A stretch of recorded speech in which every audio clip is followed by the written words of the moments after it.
지난달 2월 17일자 저녁 뉴스의 헤드라인을 장식한 뉴스의 일부분입니다.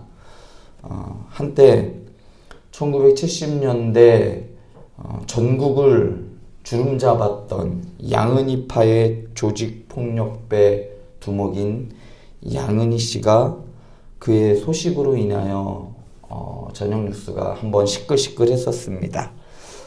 세상이 그의 이름을 잊혀질 즈음 돼서 세상은 다시 조양은의 소식으로 깜짝 놀랐습니다. 감옥에서 세례를 받고 예수를 믿어 목사가 되어 퇴소하였기 때문입니다. 당시 교회는 조양은의 회심에 놀라워했고 큰 교회들은 조양은의 간증을 듣기 위해 서로 모시기에 급급했었습니다. 그러다가 서서히 잊혀질 때쯤 돼서 다시 그 이름이 등장하였는데 그때도 교회는 당황했습니다. 2013년 사기와 폭행 혐의로 필리핀에서 붙잡혔기 때문입니다. 필리핀 현지 교민을 권총으로 위협하고 담뱃불로 몸을 지지는 등 3시간 동안 잔인하게 감금 폭행하였습니다. 그러나 당시 증거와 증언이 불충분하다는 이유로 무죄로 풀려났습니다. 이후 조양은은 다시 선교사로 새 삶을 살겠다며 간증 활동을 지난달까지 아주 활발하게 하였습니다. 당시 조양은은 기독교 방송인 C채널에서 이렇게 고백했습니다. 나 같은 사람도 변화가 되고 용서해 주셨다는 그 놀라운 은총. 예수님을 전파하면서 정말 도울 수 있는 삶이 제가 되었습니다. 이런 식으로 간증을 하며 이 교회 저 교회를 돌아다녔어요. 그러다가 지난달 17일 핵심 공범이 체포되고 피해자가 다시 입을 열면서 조양은의 이 무죄 판결이 뒤집히는 결정적인 계기가 되었습니다. 그러면서 세상이 다시 이 조양은을 집중했죠. 목사로서 이렇게 활동하고 있던 모습과는 전혀 다른 그가 저지른 범죄로 인해서 다시 구속되게 되었다는 이러한 소식에 교회는 좀 찹찹했습니다. 이 사람이 목사였대. 이 말이 또 돌더라고요. 방송과 여러 교회에서 한 조양은의 간증은 무엇이고 고백은 무엇일까요? 아무리 진실한 고백이 있다 하여도 그것마저도 인간은 자신의 욕망을 위해 이용할 수 있는 악한 존재라는 것을 우리는 볼 수 있습니다. 비단 우리 조양은 뿐이겠습니까? 크게 드러나지 않아서 그렇지 우리도 삶의 언저리에서 예수를 믿는다고 고백은 하지만 때때로 예수님 없는 것처럼 살아가는 모습이 우리에게도 종종 있기 때문입니다. 오늘 말씀에서도 그런 사람이 등장합니다. 암몬 자손의 침략에 맞서 싸우기 위해 이스라엘 장로와 백성들이 내린 결론은 입다였습니다. 비록 이스라엘 진영에 속하지는 않았어도 그의 근본은 유대인이었기 때문에 입다의 세력에 도움을 요청하였고 그 대가로 입다에게 장관을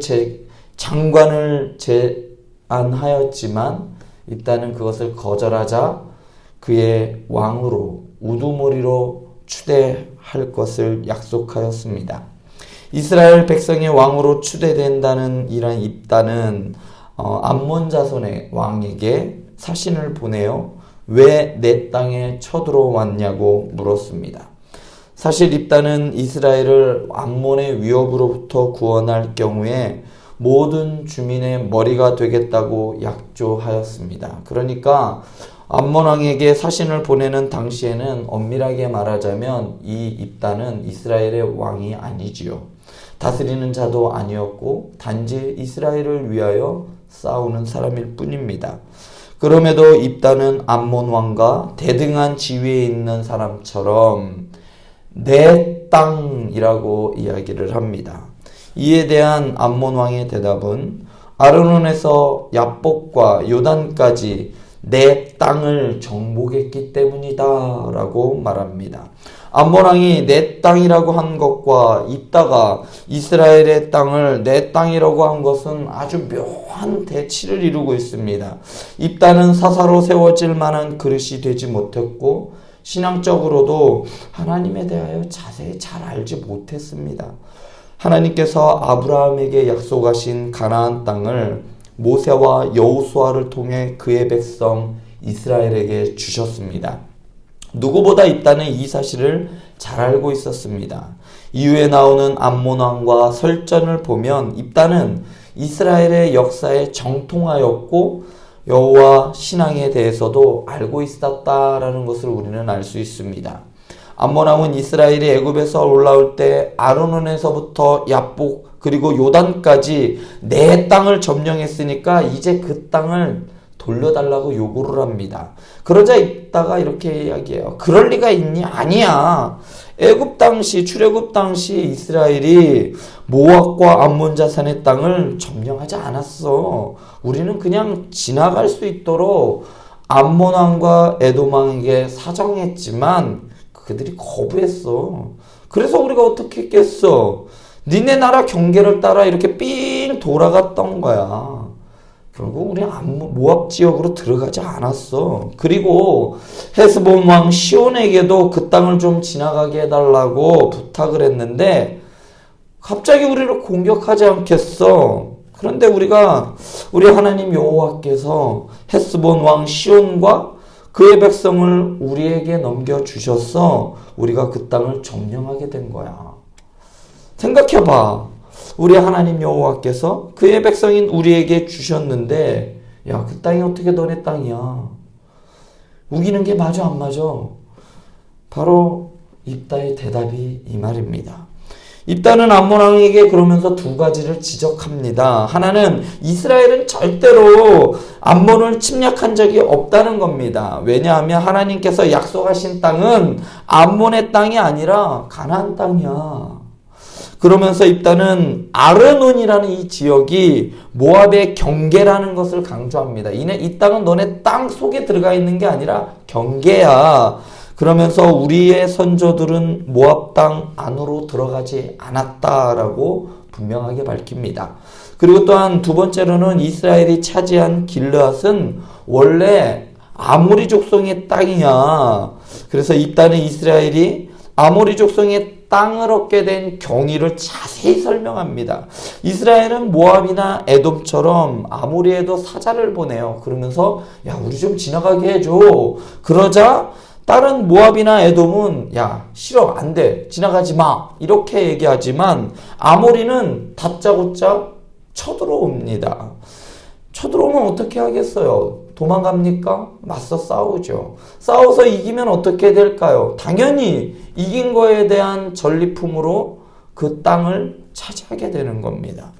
자, 그러면서 입다는 이스라엘이 아모리 땅을, 그 점령한 땅을 계속해서 지금까지 점령하고 있는 이유를 세 가지로 설명합니다. 첫째로 하나님께서 아모리 족속을 쫓아내고 그 땅을 주셨다라고 이야기를 합니다. 당시 가나안 민족들 사이에서는 신들이 자신을 섬기는 민족에게 땅을 나누어 준다라는 그러한 개념이 있었습니다.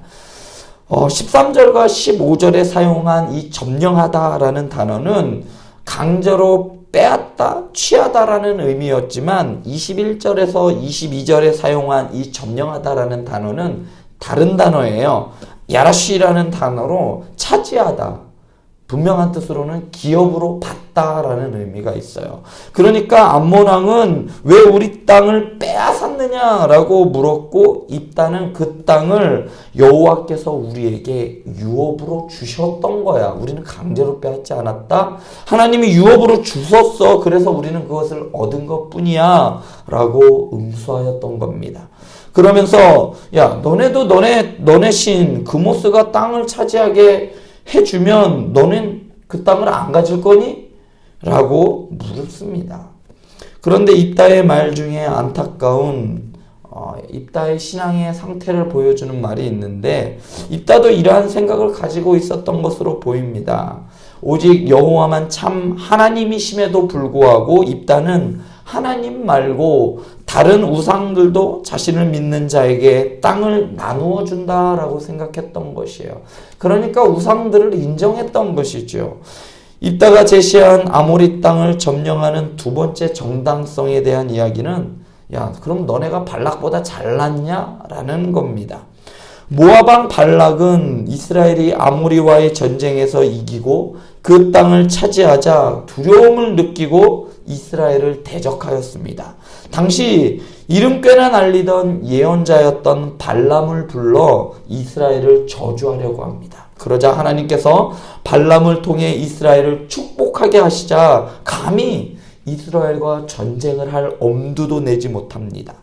천하의 발락도 이스라엘의 하나님의 보호를 받는 이스라엘을 저주하거나 싸워보지도 못했는데 야 감히 니까짓게 발락의 발끈치고 떼동만도 못한 네가 한번 해보겠다는 거야? 라고 하면서 암몬 왕의 길을 꺾습니다. 세 번째 정당성, 그러니까 아모리 땅을 점령하고 있는 정당성에 대한 이야기는 이스라엘 사람들이 거주한 지 300년이나 지났다라는 겁니다. 암몬 왕의 말대로 만일 이곳이 암몬 자손의 암몬 사람들의 땅이라면 야 그러면 300년 동안 뭐 한 거야? 왜 아무 말도 안 했어? 300년 동안 왜 안 찾았냐? 이 니네 땅이라고 하면서 찾으려고 하는 뭐 말도 없었고 주장도 없었 300년 동안 왜 가만히 있었어? 라는 것이 입다의 주장입니다. 이미 점령한 지 오랜 시간이 지난 땅에 대해 영토권을 주장하는 것은 부당하다라는 의미입니다. 그리고 입다는 마지막에 야, 내가 네게 죄를 짓지 아니하였거늘 이라고 말하면서 지금까지 이스라엘이 조약이나 관습을 깨뜨린 적이 없는데 즉 너희에게 침략을 받아야 할 이유가 없는데 야 너네가 싸우자고 한다면 심판하시는 여호와께서 오늘 이스라엘 자손과 암몬 자손 사이에 판결하옵소서라고 말하였습니다. 사사기를 한 줄로 표현하자고 한다면 저는 주저없이 방금 오늘 입다의 27절 고백이라고 하겠습니다. 심판하시는 여호와께서 오늘 이스라엘 자손과 암몬 자손 사이에 판결하옵소서. 심판하시는 여호와라는 말을 지적하면 그 사사이신 여호와입니다. 사사기를 통틀어 이 사사라는 이 명사는 사사기 1장, 2장의 사사기 서론에서만 그러니까 이스라엘의 상태에 대해서 이야기할 때 그때만 몇 번, 6번 정도 나오는데 다 인간의 구원자들 그러니까 인간들을 세워진 사사들에 대해서만 사용되었습니다. 그런데 본격적인 사사기 내용으로 들어가서는 바로 오늘 말씀에서만 유일하게 사용되고 있는데 그 대상이 바로 여호와 하나님입니다. 즉 진정한 사사는 여호와 한 분뿐이라는 것을 사사기 기자는 오늘 입다의 말을 통해 드러내고 보이고 있는 것입니다. 입다의 말을 다른 각도에서 보면 여호와께서 이스라엘을 다스리는 사사가 되시고 이스라엘과 암몬 사이의 분쟁을 판단할 재판관이 되어 주시옵소서라는 말로도 풀이됩니다. 그런데 하나님께서 하신 일들을 정확히 알고 있었고 심지어 이스라엘의 사사로 세워졌지만 그는 사사의 직분에 걸맞는 역할을 하지 못하였습니다. 하나님을 안다고 하여도 그것이 신앙으로 연결되지 못했습니다. 입다는 그가 처한 상황을 돌파하기 위한 도구로 하나님을 사용하고 있는 것입니다.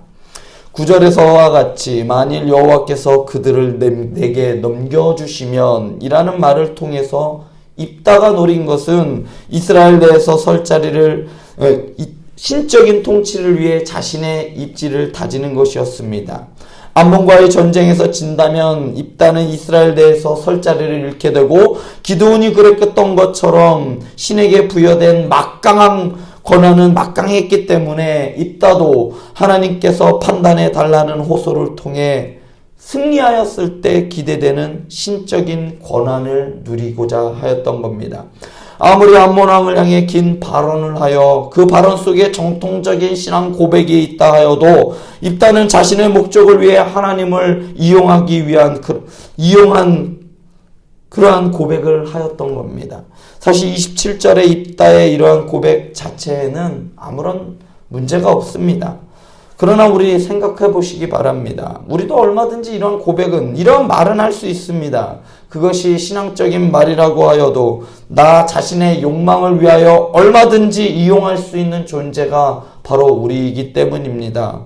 선거철만 되면 정치인들이 교회로 찾아와요. 교회 앞으로 찾아옵니다. 우리의 아버지도 우리 할아버지도 우리가 몇 대째 신앙인이고 그리스도인이라고 이야기를 합니다. 내가 얼마나 신실한지 그러한 고백들을 쏟아냅니다. 그러나 아무리 하나님에 대한 바른 지식을 가졌다고 해도 저절로 올바른 신앙이 생겨나는 것은 아닙니다. 참된 신앙은 지식의 믿음과 말씀을 실천하는 삶이 함께 할 때 비로소 생겨날 수 있는 겁니다. 삼위일체 예배 공동체 안에서 자녀들과 말씀을 나누며 그 말씀을 삶에 적용하며 실천할 때 생기는 그러한 신앙 고백이 진정한 고백이 될 수 있는 겁니다. 이를 위해 함께 기도하며 합심으로 앞으로 세워질 삼위일체 예배 공동체를 기대하며 세워갈 수 있기를 소원합니다. 기도하시겠습니다.